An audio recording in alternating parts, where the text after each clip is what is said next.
All right, that was a TLC waterfall. So, of course, Mike Ditka, famed Hall of Fame coach and football player, said yesterday that there hasn't been oppression of black people in the last 100 years. Now, Mike Ditka was born October 18th, 1939, so he has a birthday coming up. He's 77 years old if he makes it to his 78th birthday, which will be next week. Happy birthday, Mike.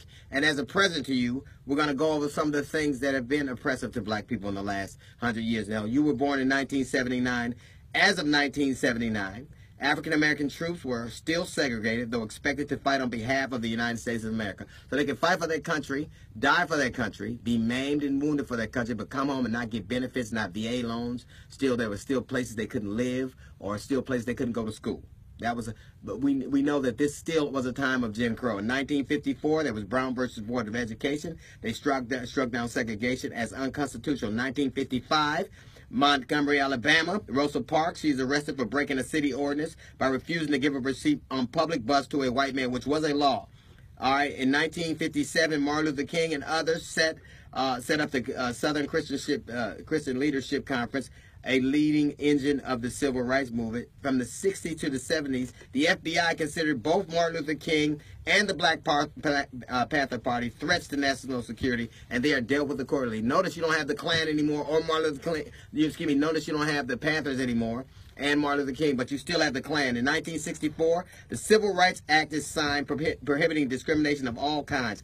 I was born in 1964. I was the first one of my mother's children that was born as an American with full rights. Me. I was the first one of my mother's children in 1964 to be born with full rights. In 1965, the Voting Rights Act is passed, outlined practices used in the South to disenfranchise African Americans. In 1967, Edwards versus Brooke. In 1967, there was Virginia versus Loving, which decided that a black man could actually marry a white woman, that he could marry somebody he fell in love with. Not to mention the Tuskegee experiment, which started in about 1915, and went all the way up to 1972, where the government participated in giving black men syphilis and to let it run the course and see what it would do to them. So, Mr. Ditka, I know that you're 77 years old. I would venture to say that most white men of your age and generation and demographic feel the way you do. They feel that they can see no oppression. They feel that nothing's happened, that you have the same opportunities that we do. You sit where you sit now because you had a country that systematically made sure you had a leg up, that gave you an artificial head start,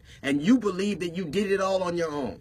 The reason that you, Mike Ditka, and men like you cannot see oppression because you don't do what you could do to see it. If you want to see oppression, Mike Ditka, all you have to do, instead of pretending like you don't see, you want to see oppression, you want to see the oppression of black people, look behind you.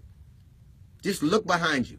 Look at the things you're allowed as just a person born in the United States of America that was denied to the people that was of a different color than you.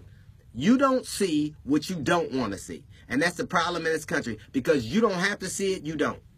You don't have to know what oppression is. You have no idea because you've never seen it. To you, it's a fable. To you, it's like a Santa or the Easter Bunny. To you, you don't see oppression because you're not looking in the right places. Don't look forward. Don't look at your feet. Look behind you. And all those dark people behind you, those are who are oppressed. All right, that's a little note from the GED section. We got the Jazz Report coming up in 15 minutes. It's the D.L. Hughley Show.